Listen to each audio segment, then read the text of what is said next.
सुप्रभात बच्चों, कैसे हैं आप सब। मैं आपकी हिंदी की अध्यापिका।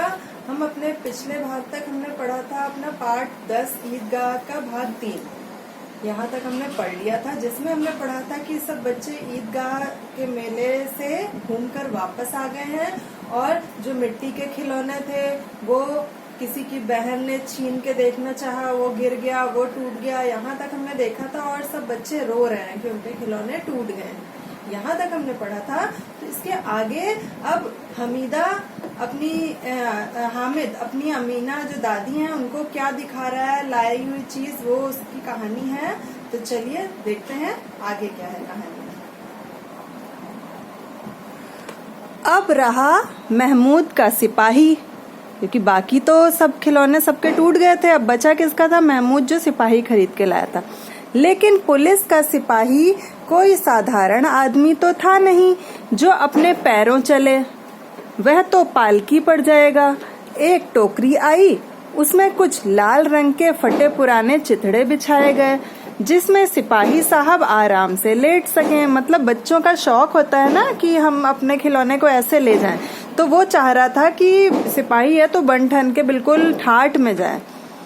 नूरे ने टोकरी उठाई और अपने द्वार का चक्कर काटने लगा।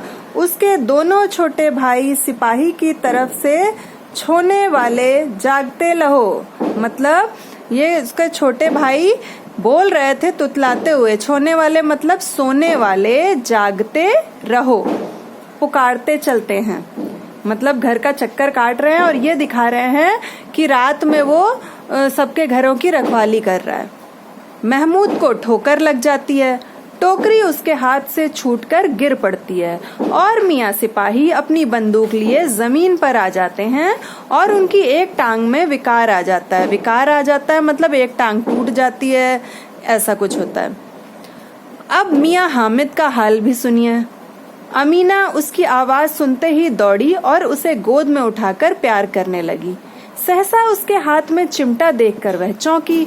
मतलब गोद में उठाकर प्यार क्यों करने लगी? क्योंकि उसको अभी तक डर था कि वो अकेले गया है, पता नहीं क्या कर रहा होगा, खो तो नहीं जाएगा। तो जब उसको सामने देखती है तो उसको प्यार करने लगती है। इसलिए यह चिमटा कहाँ से लाया?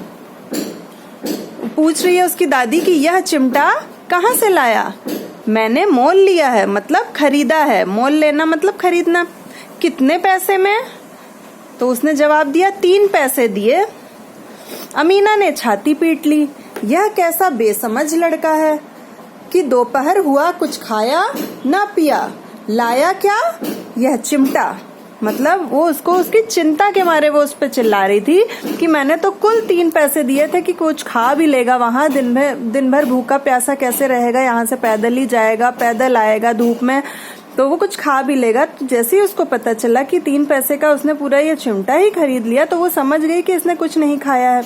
सारे मेले में तुझे और कोई चीज ना मिली जो यह लोहे का चिमटा उठा लाया? मतलब वो गुस्सा कर रही है उस पे।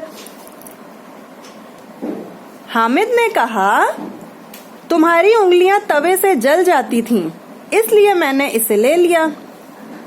बुढ़िया का क्रोध तुरंत स्नेह में बदल गया। स्नेह मतलब प्रेम, ठीक है। जैसे वो गुस्सा कर रही थी उसकी बुढ़िया दादी अमीना, वैसे ही जैसे ही उसने ये कहा कि तुम्हारी उंगलियां तवे से जल जाती थी इसलिए मैंने ये चिमटा खरीदा है, तो उसका प्यार उसके ऊपर उमड़ पड़ा।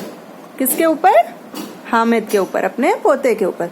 और स्नेह भी वह नहीं जो प्रगल्भ होता है, मतलब प्रगल्भ मतलब होशियार या चतुर। मतलब स्नेह भी ऐसा नहीं कि बहुत चतुराई दिखा रही हो वो, और अपनी सारी कसक शब्दों में बिखेर देता है। यह मूक स्नेह था, मतलब कुछ बोल नहीं रही थी, बस वो उस पे प्यार लुटा रही थी अपना। और बिल्कुल मूक स्नेह मतलब चुपचाप, जो बोल ना सके, ऐसा प्रेम था वो। खूब ठोस मतलब जिसका उसको प्यार को कोई तोड़ नहीं सकता था, उसके प्रति उसके प्यार को कोई नष्ट नहीं कर सकता था। रस और स्वाद से भरा हुआ, रस और स्वाद से भरा हुआ मतलब पूरे प्रेम से युक्त। बच्चे में कितना त्याग, कितना सद्भाव और कितना विवेक है। मतलब उसने त्याग किया, मतलब अपने मन में से उसने सारी चीजों का, जो कि उसको खाने की चीजों का लालच आ रहा था, खिलौनों को देख के लालच आ रहा था, उसने इन सब का त्याग किया। कितना सद्भाव मतलब अच्छा स्वभाव उसका, कि वो उस अपनी दादी का याद था उसको।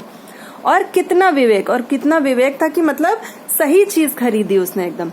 दूसरों को खिलौने लेते और मिठाई खाते देखकर इसका मन कितना ललचाया होगा। मतलब ये सब अमीना सोच रही है, उसकी दादी। वहां भी इसे अपनी बुढ़िया दादी की याद बनी रही।